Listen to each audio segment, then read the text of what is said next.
Hi, this is Mashnu, and here is the video of your second game. You were playing white here and you won this game, so congratulations first of all. And it's a long game, 86 moves, but I must say the last 10 moves, well, your opponent should have resigned earlier. It was strange that he didn't resign. But let's go through the game, because I find that you played the opening and the middle game very well, and in the end game there are some points of attention that can be instructive. You had white and you played d4, your opponent d5, and you played the queen's gambit, and you choose to take now on d5. This is of course correct. It's not necessary, but it's correct. It's theory. Many times we see that the idea of taking on d5 is that later in the game we can start a minority attack here with the a and b pawn. Minority attack, just in case you haven't heard these words before, it means that we start an attack on the side of the board where we have less pawns than the opponent, with the idea of trading some pawns, and black will be left with one weak pawn. So that's the minority attack. You can find information about minority attacks on many websites, but that's not something that happened in this game. You played bishop to g5, so bringing the bishop out of the pawn chain first. Now here queen to c2, opponent castled, e3, c6. This has all been played before. Bishop to d3, that's a very active place to place the bishop. h6, so now your bishop has to make a decision what to do. You bring it to h4, knight to d7, knight g to e2. This is all moves that have been played many times before. Very logical moves, logical ideas. And here you choose to continue with f3. Now this position, in Grandmaster games, mostly what they do with black here is that they play c5 to challenge white's center immediately. Your move f3 has two good purposes. On one hand, controlling the e4 square, and on the other hand, eventually bringing the bishop to f2 if necessary is also an option. There is of course every pawn move controls something new, some new squares, but every pawn moves also always makes something weak, and in this case it's the e3 pawn. After advancing f3, e3 might become weak, but this is all still theory. Now your opponent didn't play c5, he played b6, so he wants to develop his light square bishop probably to a6 or b7. a6 at the moment is impossible, but b7 perhaps, or he is preparing c5. That could also be a possible idea. Bishop to f2, bishop b7, castle, kingside, and now rook to c8. So black's plan becomes clear. He wants to advance the c-pawn, open c-file. That's where the white queen is. You play rook a to d1. This is what in many books is called the mysterious rook move. Mysterious rook move is called because someone plays a rook on the first rank, and it's been placed on a square where it looks at its own pawn. The idea behind this kind of moves is that you already are preparing that some lines here are going to be opened. If your opponent plays c5 or you play e4 yourself, then this rook can be useful to support the d4 pawn. In this kind of cases, I'll go back one move, we always have to think, okay, what would be the ideal squares for my rooks? Perhaps it would be an idea also to place one rook on c1 and the other one on d1, or the other one on e1. Those are questions that we have to ask ourselves in this kind of positions. What are the most ideal squares for the rooks? And rook a to d1 is a good move in the sense that it supports later d4. c5 now played by your opponent. you continued with queen to d2, placing your queen away from the c file. Now again, every time we move a heavy piece in this kind of position, we must think about where do we want to have them.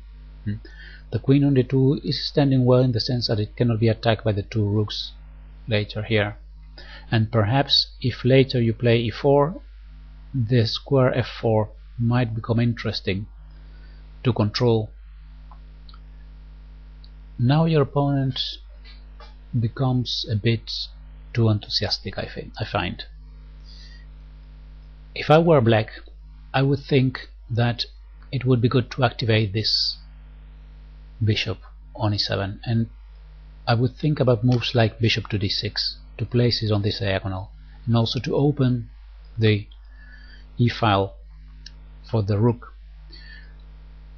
Your opponent became a bit enthusiastic and played c4. It looks very aggressive, but I wonder if this is a correct decision, because black actually blocks now his bishop forever, and it's not clear if this pawn majority of black will have really some future on this queen side. Besides of that, by not trading, I'll go back one move to make it clear, by not trading these two pawns, I'm sorry, like this, by not trading these two pawns, the c5 square becomes now a control square for white, so there is no future knight to c5 or bishop to c5 because he advances here, so white is controlling this c5 square forever. On the other hand, of course, he wins more space on the queen side and attacks your bishop. You played now your bishop to b1. Well, you want to keep it on this diagonal where it has many squares, very active. Another option would be to play bishop to f5, inviting perhaps g6, so then a new weakness is created on the black's defense, or bishop to c2, of course, but bishop to b1 is a good move. a6 now, so now he's preparing to advance b5 probably. Every time someone attacks or tries to attack, prepares an attack on one of the wings, we must react in the center. That's the rule that was taught to us by Aaron Nimzowitsch in his book My System, and that's why the rule you apply here. You play the move e4. So seeing that black wants to advance his queenside pawns, you keep him busy in the center. He takes on e4, you take with the f pawn, so now we see the good things about this smooth f3 that you did. You can retake with the pawn now, open the f file, so that looks nice. Bishop to b4, and now you continue with e5. Aware of the fact that f7 is undefended, so perhaps we can try something there. With a move like e5, we must always keep in mind, like I said before, that every pawn moves leaves also a weak square behind.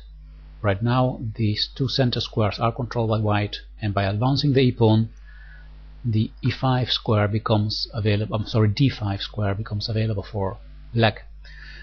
He makes use of this by moving the knight to d5.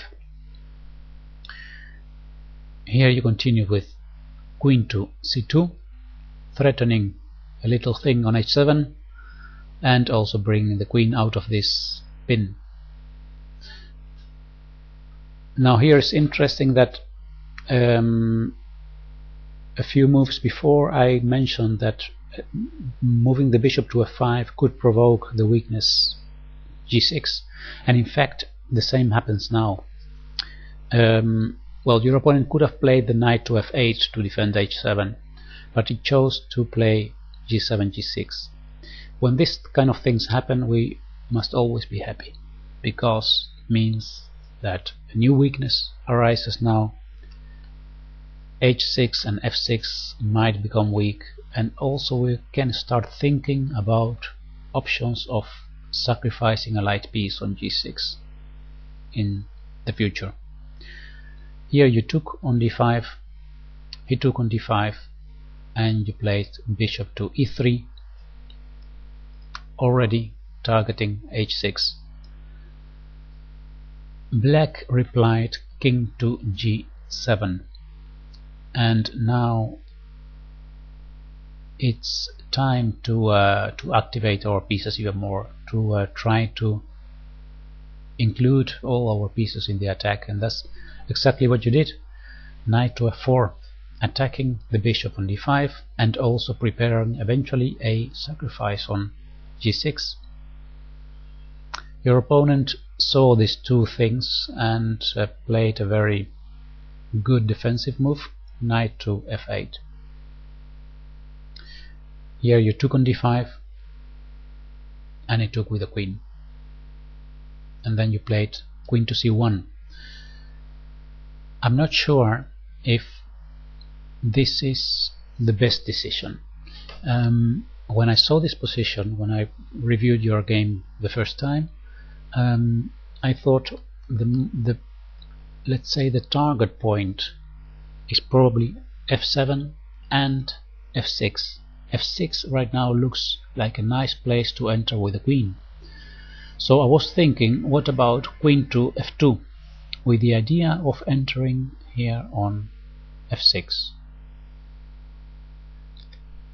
I wasn't sure, I didn't find any forced winning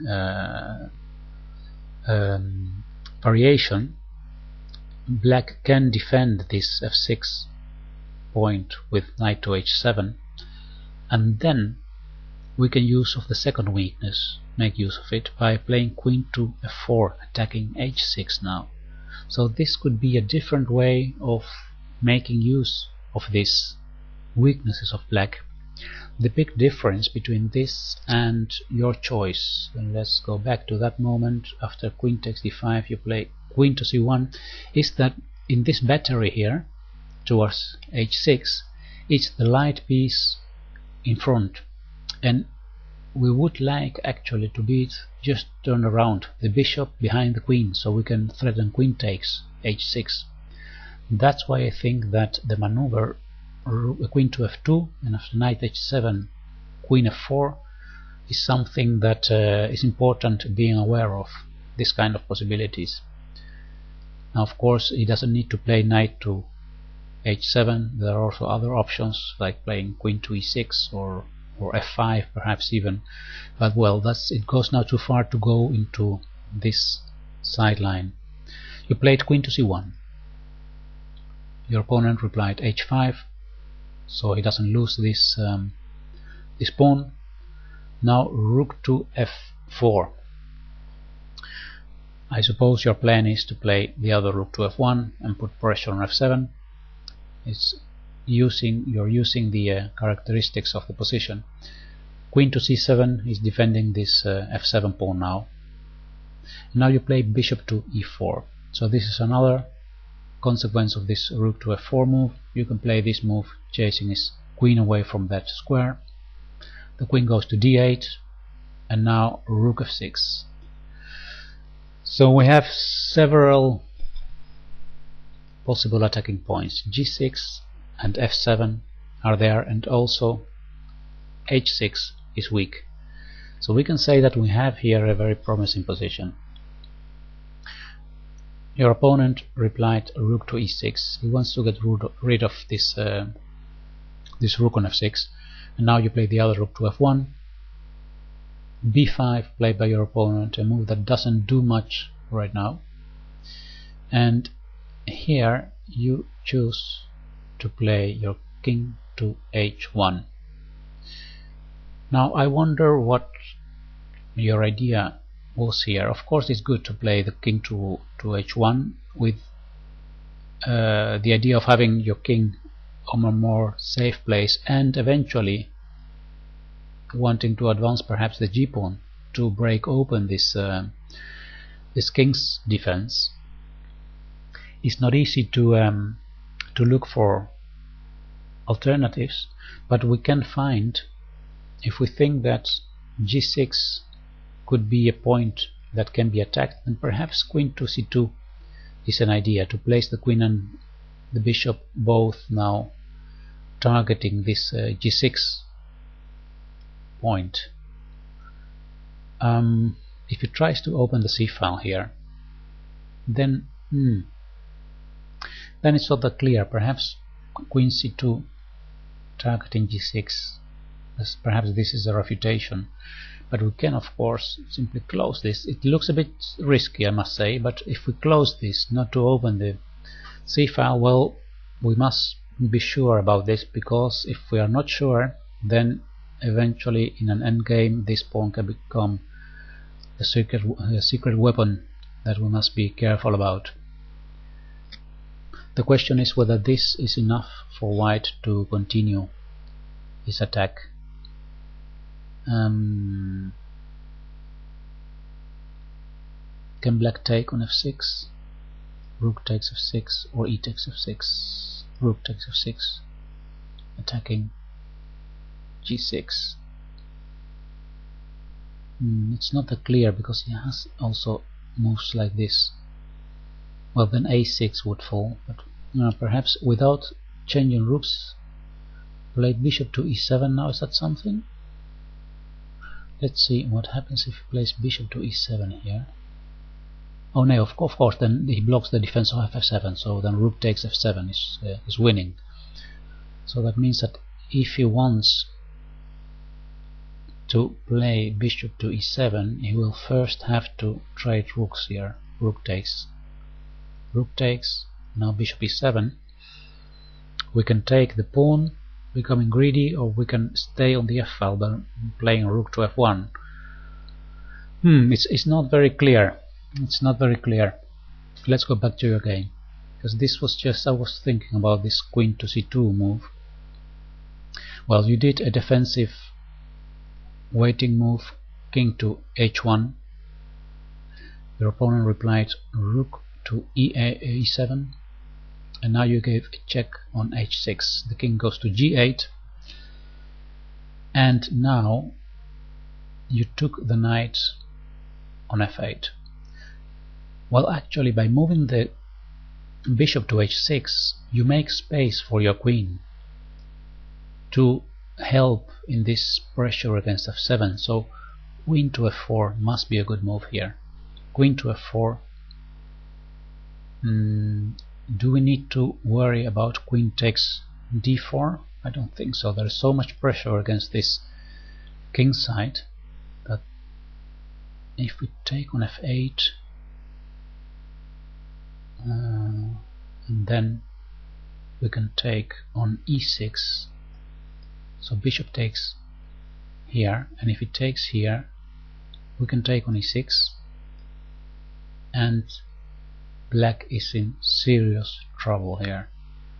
He cannot take with rook because of checkmate, he cannot take with the pawn, and we have all our pieces directed to the black king, threatening to take on g6 either with bishop or with rook. Better with rook, because with bishop then we can trade queens, but even then we have a better position. Okay, so this is a good continuation, looks like. This looks like an improvement for the attack.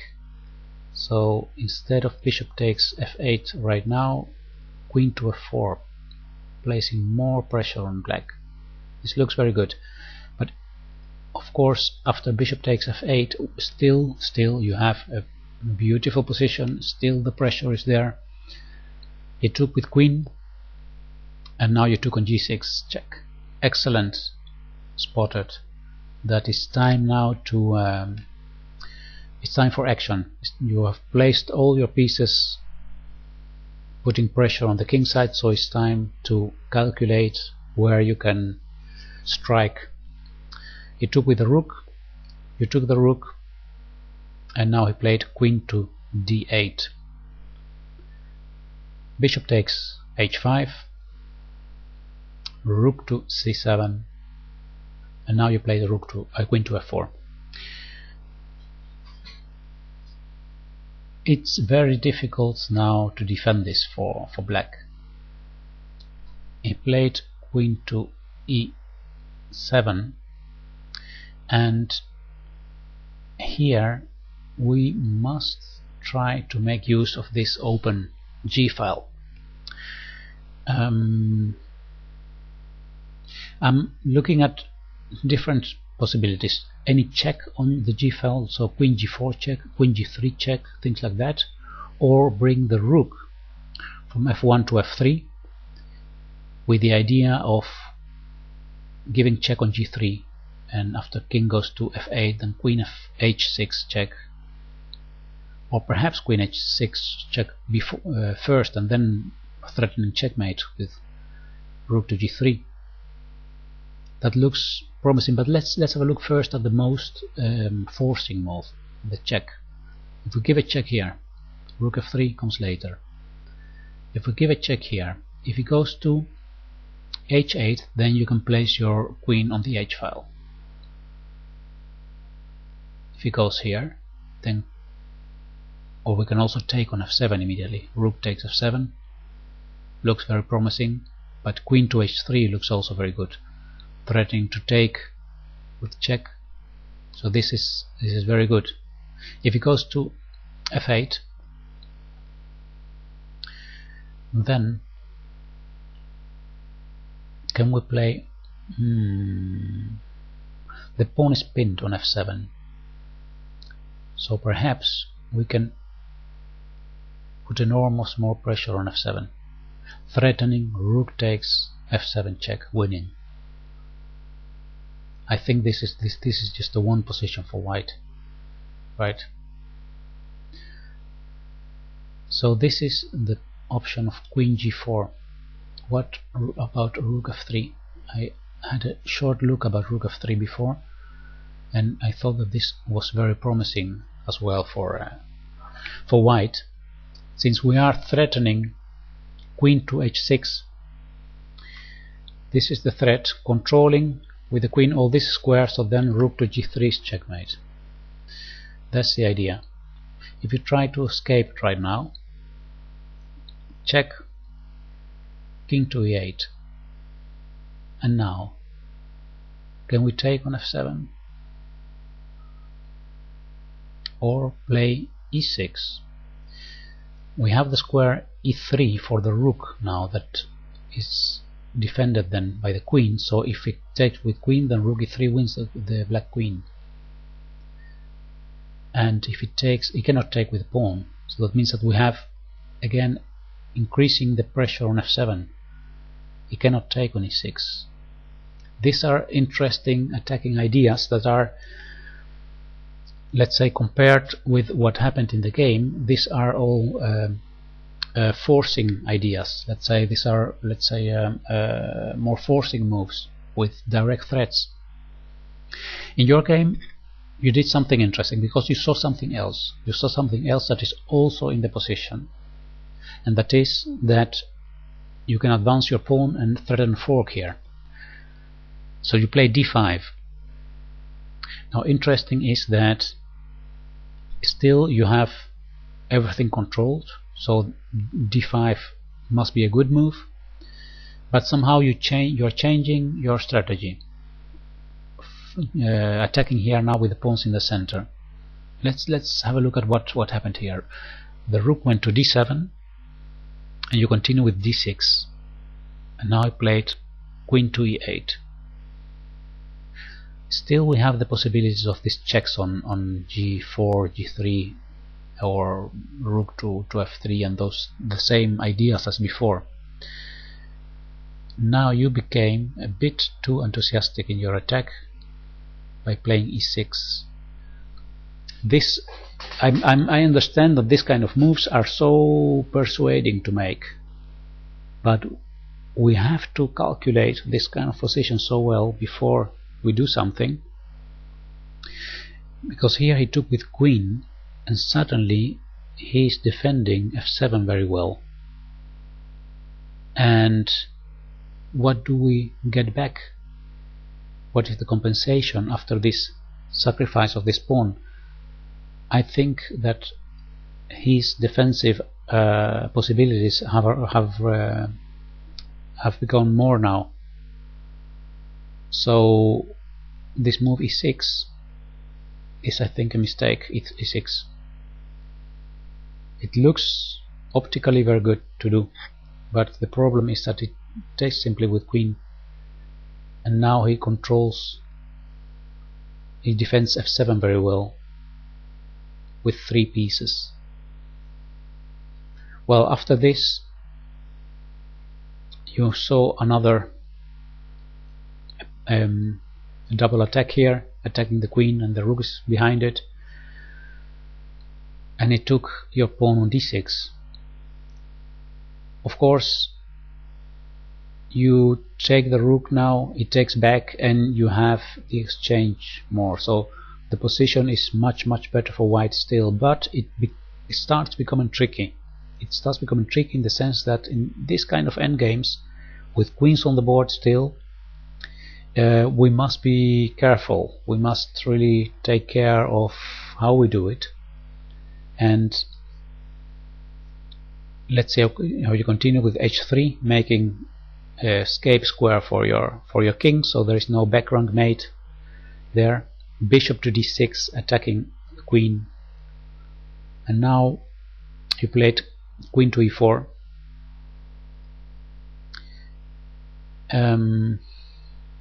Let's have a look at what happens if we play forcing moves here, because the black king is still in open space. How about a check here? And the king goes to f8.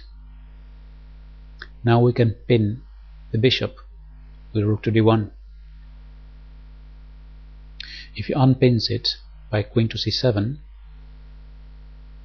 then we can play queen to f6, attacking the bishop once more. He has to move, and if he moves, we have a terrible check on d8. So then the king attack to the king comes back. This is winning. It's interesting. Let me think about, in this position, what should be our thoughts to find this continued kingside attack. Actually, the characteristics are that the king is so in open space, and that we have 2 active pieces that are on the same side, willing to attack the weakened squares of black.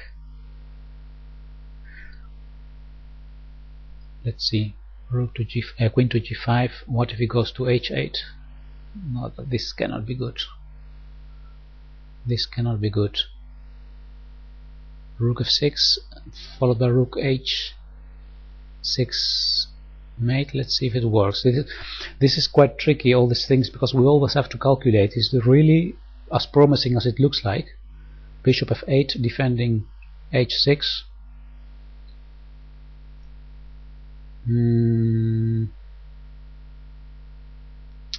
Queen f5 check, king goes to g8. We don't have really, well, the a6 pawn is hanging. Or queen to e5, threatening to move away the rook to d6 with check. But after queen to e5, he can either move the king away or play bishop to, no, bishop to g7 is not possible, because then rook to h6. Let's have a look at this. Here, bishop to g7, rook h6 check, the bishop is pinned, so he must play this. Now we have another check on the back rank here. He has to place the bishop in between, and now take on a6. Let's see if he doesn't have any perpetual check here. If he gives check, we go here. He doesn't have a check on d6 because we take. So rook takes a6 with the idea of going to a8 with the rook. This could be a possible idea of continuing the attack. Well, I'll go back to the game now, because it's very interesting to analyze this kind of extra possibilities of attacking. In fact, what I'm doing now is using this position not as an endgame but as a middle game, and that's the thing that I find that could be added to your way of thinking, is that although there are few pieces on the board, this is not yet an endgame. It's actually still a middle game, so we must think about this kind of dynamic ways of attacking because of the open position of the black king. You played rook, queen to e4, and he continued with queen to e7. Now we get into an endgame by trading. So from here on, this is an endgame. The main factor that decides whether we are in a middle game or in an endgame is the question whether the king is an active attacking piece or not. In this kind of positions, we must think about using the kings to go to the center and to be used in the attack. So this that's what we call this an endgame. When the queens were still on the board, it would be stupid to go with the king towards the center because there are too much pieces that can attack it, so we call it a middle game still. So it's not about the amount of pieces on the board, it's about the question, what's the role of the king? If the king has an active role and must be activated to go to the center or any other important place on the board as an attacking piece, then we call it an endgame. So from here on, we have to think in terms of endgame strategy. So the first thing that we have to do here is make a plan. There are different weaknesses in black. One of them is of course this pawn here that can be attacked. Our rook we would like to activate, like this for example, attacking those pawns or going to b7 and attack. You played rook to c1. That's a bit careful in the sense that you are trying to prevent his pawns to advance, but in fact it would be I think faster if we try to attack his pawns. Let's have a look if it's really correct what I'm saying, because if you play this and he attacks your pawn on b2, actually we are forced now to play rook d2, right, or to play b3 and then he plays c3. Rook d2, b4. Perhaps I'm mistaken here. Perhaps I'm mistaken. If we allow him to play c3 and we take, and he takes with pawn, and we play rook to c1, and then we walk with the king towards d3, we simply then take rook takes c3, bishop takes c3, king takes c3, and then we have a one pawn ending. On this side, one pawn each, and on this side we have a majority, so that would be a winning pawn ending. That means that we don't need to be afraid of this c3.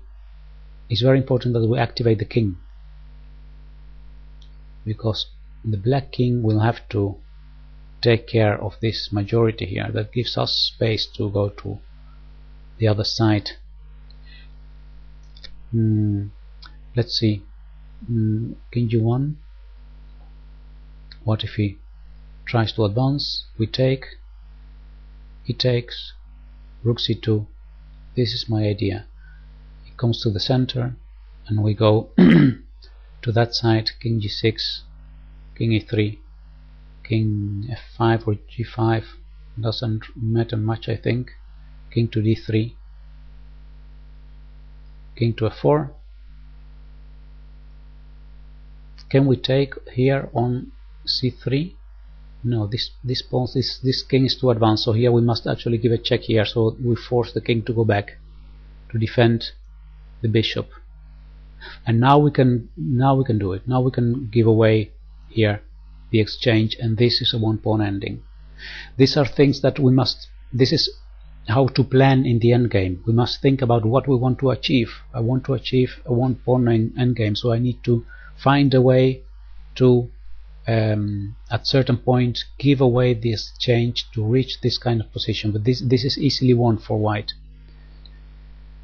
Let's go back you see, the endgames are so rich and much more complicated than we think.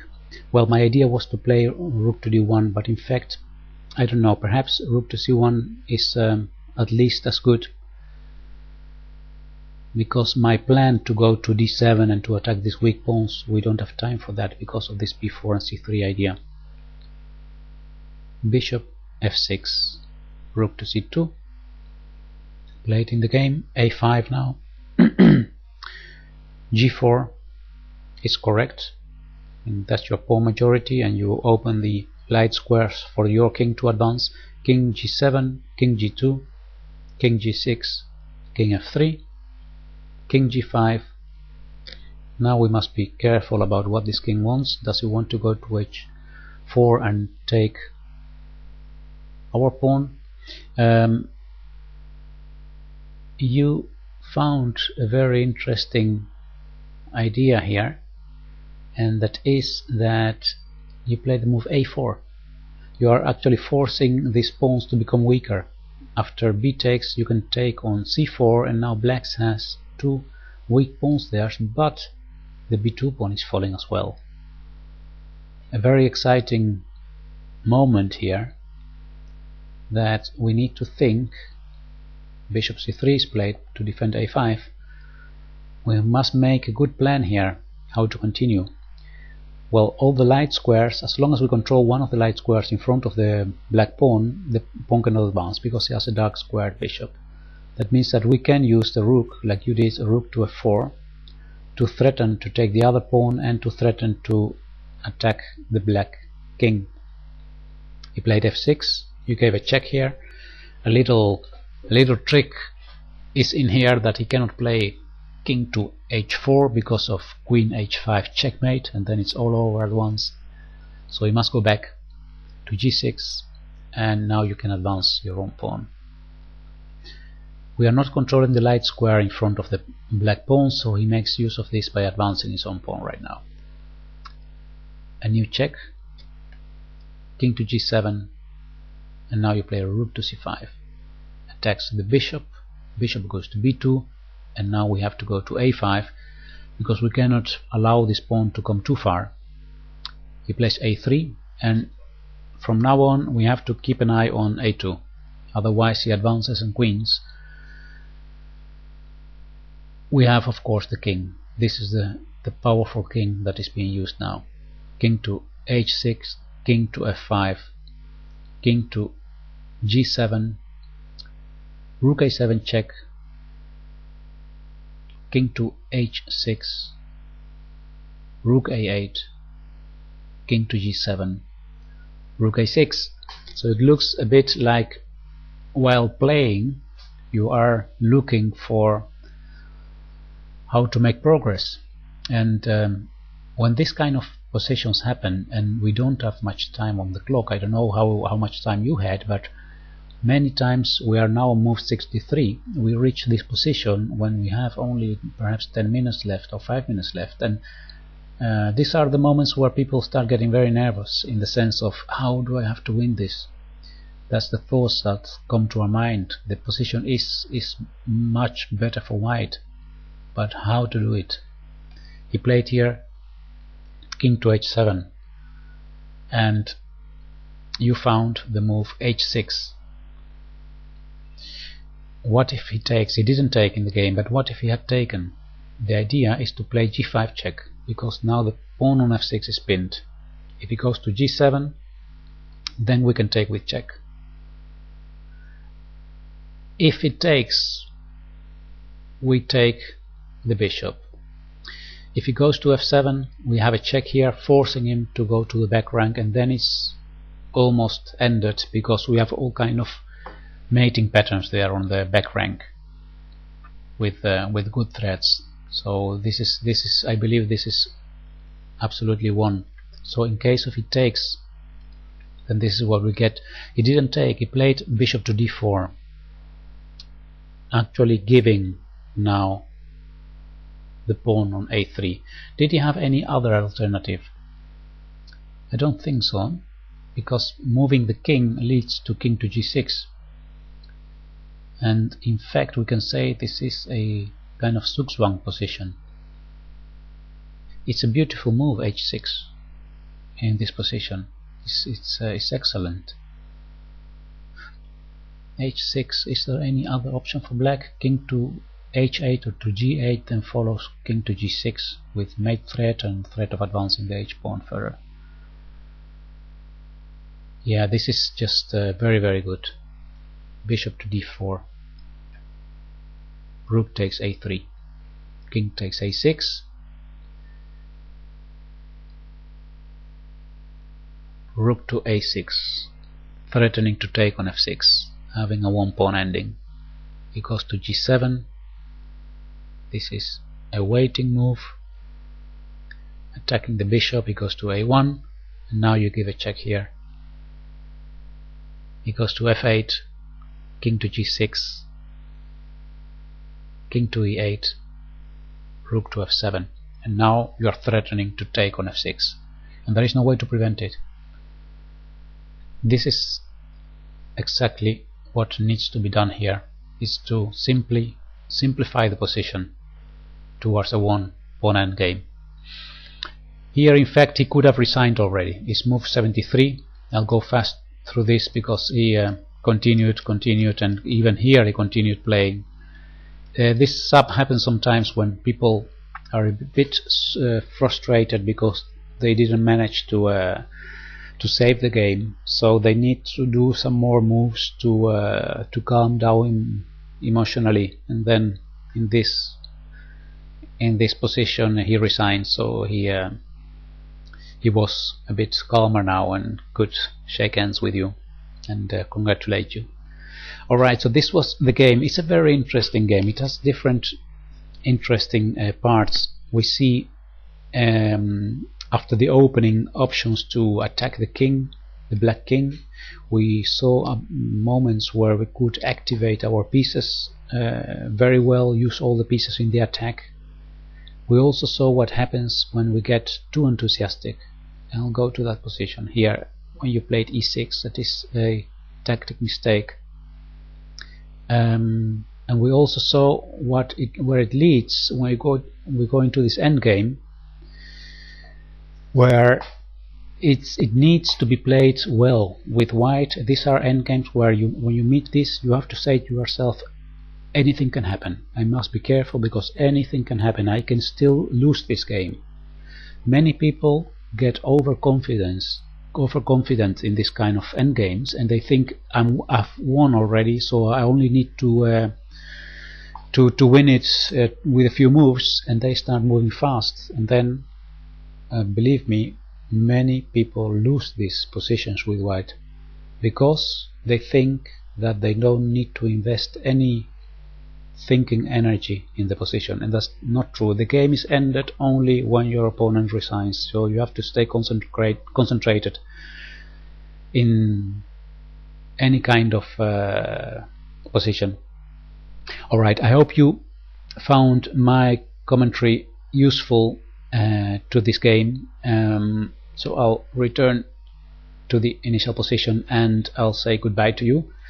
Thank you for watching. Interesting game. Congratulations with the win, and if you like to make a donation, you know how to do it.